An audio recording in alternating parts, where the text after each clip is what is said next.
Суретші Шәрденовтің бейнелеу өнеріне келген уақыты социалистік реализмнің дәуірлеп тұрған кез еді. Бұл кезде барлық суретшілер социалистік қоғамды мадақтап, оның қарқынды құрылысын бейнелеуге жұмылдырылды.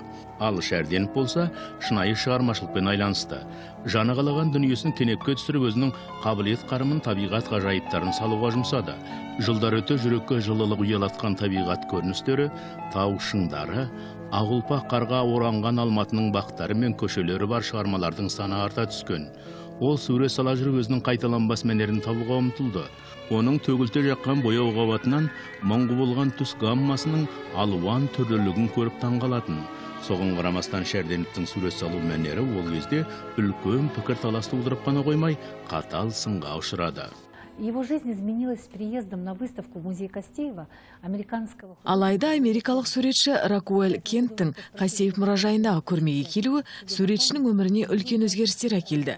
Шетелден келген мейманға қалаған суретіңізді алыңыз дегенде, атақты суретші ойланбастан таулы пейзаж деп аталатын Жаңатай Шәрденовтың туындысын таңдаған екен.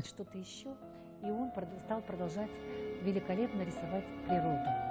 Шәрденовтің кез келген пейзажы бояу симфониясы іспетті түстердің әуезді әуенінен түзілетін.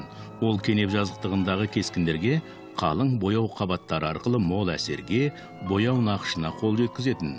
Сондықтан Шәрденовтің кенеп бетіндегі көріністеріне жақыннан қарасаң, олар тек тұстақтары сияқты көрінгенімен, алыстаған сайын көшелер мен бақтар, қарлы тау шыңдары мен мұндалап шыға келетін. Суретші осындай әсерге өзінің сурет салу мәнері арқылы қол жеткізеді. Шәрденовтің америкалық суретші Ракуэль Кентпен кездесуі оның тағдырына және оның бұдан былайғы шығармашылық ізденістеріне ерекше әсер етеді. Когда распался Советский Союз, Кеңестер одағы тараған кезде Шәрденовтің туындыларына батыстың коллекционерлері асқан қызығушылық танытты. Қазірдің өзінде ол сұранысқа ие, шығармашылығы өте қымбатқа бағаланатын аукциондағы нөмір 1 суретші. огромнейший интерес к Шартенову. Иә, 50 жылдан астам өмірін өнерге арнаған Жаңатай Шәрденов 2000-нан астам туындыны дүниеге әкелді. Ол көптеген портреттер мен тақырыптық туындылар жазса да, өнер сүйер қауым оны табиғат жыршысы деп бағалады.